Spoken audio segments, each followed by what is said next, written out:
Well, ladies and gentlemen, we do have an update here today on the 2026 midterm situation with some polls, some redistricting rumors, and this big update involving a midterm convention. And I will heap some praise onto Trump because he's been really proactive with this stuff, understanding the Republicans have turned into a more low propensity party. You had the 2022 midterms, albeit aided by Roe v. Wade, but that certainly did not go well.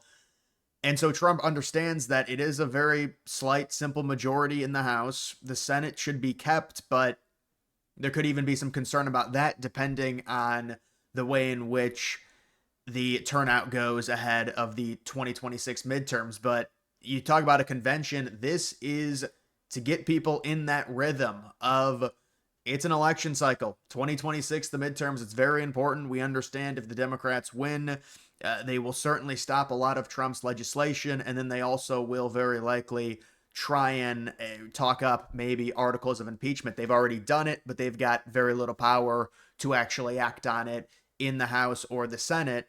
But it is just a 5 or 6 seat advantage right now for Republicans in the House. Some people will be replaced that have recently passed away. But the last time I checked, it was around 220 to 215. It might be like 219 to 212 right now in the House in terms of overall seats, a very slight Republican advantage. Looking at the betting, I've seen it right around 65-70% chance Dems take back the House. A lot of that is based off of the prior history of the incumbent party struggling the midterm year outside of 2022, which again was heavily aided by Roe v. Wade. If you look at the overall generic ballot congressional popular vote, Republicans did rather well in 2022. But we talk about a midterm convention. I mean, this is Trump is they're trying to do anything they can. And I've seen other rumors and reports that say they understand they have a problem in terms of this low propensity. The goal is to get a lot of people that came out for Trump in 2024 but normally don't vote in midterms to come out for Republicans in 2026. And we can take a look at an update right now on Trump's approval rating, which is, I mean, people have told me that I kind of agree with this. It is irrelevant if it's like anywhere from 43 to 47%. It doesn't really matter. It's not going to have a big effect on whether or not Republicans win the midterms. Now, if Trump is extremely unpopular, it's like 37, 38%, it's going to be an issue. We saw something like that back in 2018. And we're not seeing that now at all. It's a completely different, when you look at the comparison 2017 versus 2025, where we are early on in the administration this go around versus Trump's first term. You're looking at Trump and you're talking about respectable pollsters. You've got Emerson, Trump sitting at 45, only a -2. You've got Quantis Insights at 48, only a -3. You've got the TIPP, Trump sitting a -4. So it's a composite like -2, -3. You've got the overall composite -5.5. Some of these liberal pollsters like Quinnipiac inflating it to try and make Trump look worse at -18. It's ridiculous. But even a Harvard Harris, Trump at -2, another respectable pollster. So you're looking at Trump with an approval of like 45 approval, 47. It's like -2, -3. The reputable pollsters are saying. So you say, well, that's negative. It's not a problem at all. It's very normal. And then you take a look at the generic congressional vote, and this is something that I talked about in terms of how redistricting plays into this. It's not a perfect science, but it's just a guesstimate on if the Democrats win the generic vote by around 2.9 points, if the redistricting goes through. And by the way, we're waiting on a potential Supreme Court ruling that might give Republicans even more seats if they get rid of the stipulation that the lines have to be drawn in a way that includes a certain amount of minorities, which is really affecting the South in the way in which Republicans draw districts in the South. It's going to significantly increase Republican numbers, and we're possibly looking, they say, around 21 total seats for Republicans, not to mention the census. Although if you eliminate illegals, I do think it'd be a positive for Republicans. They keep saying, well, Florida and Texas, well, but what about the states that are fourth and fifth? We know California is #1 in the amount of illegal immigrants. We know New York and Illinois are #4 and #5. We know New Jersey's probably #6. There's going to be a lot of districts that get disrupted, a lot of electoral, well, maybe not a lot, but it would be a net gain for Republicans if illegals got removed. Yes, there's a decent amount of illegals in Florida and Texas. I mean, Texas is a border state. Florida's in the far south. So there's, it's a byproduct. Those are major populated areas. But if we do have a situation where Trump is able to redo the census, it's going to be another +4, +5 seats. People, Stephen Miller was saying +20 seats, maybe. I mean, who really knows? But that's another positive. It seems unlikely that we're going to be able to completely redo the census in kind of a mid update, although it's something that has to be looked at because they miscounted it badly. They did an autopsy on it, and Republicans, and I see these tweets, people just keep recycling the same tweets, but they keep going viral and getting thousands of likes, where the Census Bureau and the data collectors have admitted, yes, we screwed Republicans. Yes, they should have more congressional representation. As a byproduct, they should probably have a few more electoral votes. Yes, DeSantis has said Rhode Island's gotten one too many electoral votes. They're overrepresented, and that's going to affect 2028 with the general election. And so all of these things need to be combed through, and really it should be redone, because you could argue 2020 was such an odd time, especially when it came to data collection on the census because of the pandemic.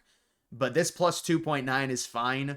And again, if the redistricting goes through, and it's Missouri, they've already said they're committing to it. It's Indiana, possibly. I think it was Indiana that could maybe do 2 seats, they're hinting at. It's Ohio, it's probably around 2 seats. Maybe you could do 3 seats. You get rid of the district in Cincinnati, split that up. And then you're talking about Florida, 3 or 4 seats. We know how aggressive DeSantis is. Texas, they've already done it, where I think it's 4 pure Republican seats, and then maybe 1 swing seat is what's added. And California would add, if California's special election goes through, it's 4 liberal seats and then 1 swing that might be a slight Democrat lean. So they're trying to combat it, but they're not going to be able to keep up. And so the point is, if all of the redistricting happens, the liberals would have to win by around 3.4, 3.5. This is New York Times saying it, to be able to take back the House. And it's not a perfect, it's not perfect in terms of the way these generic votes go, because you're talking about a lot of different races, a lot of different district races, localized races within the House. I mean, look at what we saw in 2022. Republicans hypothetically did very well on the generic vote. They ended up, +2.8. They were polling extremely well. Everyone thought they would do very well. They actually, their final results on the generic vote were better than the polls had said. They were +0.3. But it comes down to certain states getting numbers and losing very close elections in both the Senate and the House, and that was a big issue. And you look at the 2020 generic vote, the Dems really underperformed the overall polling. This is what we're used to when it comes to a lot of these polls. They're normally juiced up for liberals, and then they underperform them. They were around +6.8. They only were +3.1 in 2020. 2018, which was a bad midterm year for Trump. I mean, this is a big difference just in terms of looking at these numbers. +8.4 versus where we're at right now, +2.9. This is night and day. This is night and day. And once we get the redistricting, that's going to have to recalibrate a lot of the betting, because the betting says, well, it's about a 70% chance the Dems take back the House. Well, if Republicans add 20 seats and you get a Supreme Court ruling that says they don't have to draw districts, with certain allocation, with minority representation, that's going to be big. And that's probably going to take away, they say, another 5 or 6 seats from the Democrats. So all of this can happen. And now you've got Trump saying, yes, it's important. We have to have some type of convention because we have to get people that are low propensity out to vote, because it is an issue. And I mean, this is where in the Senate should be all right, 53 seats right now. Maybe at worst case scenario, maybe it's 50-50 and Republicans have control with Vance. But it would have been nice for Hovde to have won back in 2024. I really thought Hovde was going to win. On election night, you don't really, you don't pay a ton of attention to the Senate races or the House races for obvious reasons, right? But I remember Hovde having like a 90% chance to win, I feel like, in Wisconsin on the betting. I don't know what happened, but also in Michigan as well. That would have been, imagine 55 seats. You wouldn't have to worry about the Senate at all. But either way, I think it's setting up a pretty, as long as the redistricting goes through. If the redistricting didn't go through, and this is really why Trump, I mean, he said like 5 or 6 months ago, he called Texas and said, this has got to be aggressive. This has got to happen. That's why we're seeing Missouri. That's why we're seeing Indiana. That's why we're seeing, well, Ohio is going to have to redraw anyway, but it's potentially a really aggressive redraw in a 13-2 margin in Ohio in terms of the seats.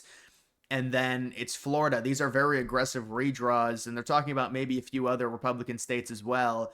If the liberal states try to counter, just like California, but they're limited, maybe Oregon can counter. That's about it, because I know Maryland is blocked by their Supreme Court. New York, if they said they're not redrawing this, they're not doing a mid-decade update. So I think a lot of these liberal states are blocked, and we know that if it's a 2.9, advantage in terms of the generic vote, with the redistricting in place and possibly even more depending on what the Supreme Court does, Republicans might be able to lose just the generic vote by around 3.5 and still easily keep the House. I could see a scenario where that happens. So it's important to understand that as well. But I think the point of this is Trump is very in this. He's understanding about the problem in terms of, Republicans losing a lot of these local elections. In terms of the elections during this off year in November, it's not looking, just the states that have elections, they're liberal states, and it kind of feels like the liberals, and they've been doing this over the past few weeks. I've seen a lot of their propaganda. They're like, oh yeah, we're the most unpopular party, but we keep winning all these local elections, and they do tend to do well in local elections, but they're now trying to propagandize it and say, you've got the New Jersey election upcoming. You could say, well, maybe there's a chance there because New Jersey's getting more conservative, but probably not. Let's say they win that, liberals win that, they're going to really try and use that as propaganda and say, well, Republicans haven't won anything since Trump entered office. I can already see it coming. And so that's something that you're going to have to combat. Obviously, we don't know what's going to be happening with the administration. This is very early in terms of talking about the midterms, especially with the context of what happened in 2022. This time during that election cycle, we didn't even have the Roe v. Wade, which ended up really shaping a lot of the midterms. So, and now we're talking about the situation with the Supreme Court possibly ruling on gay marriage and what's going to come of that. So that's another thing to look at, and we'll see if that happens before the midterms or not.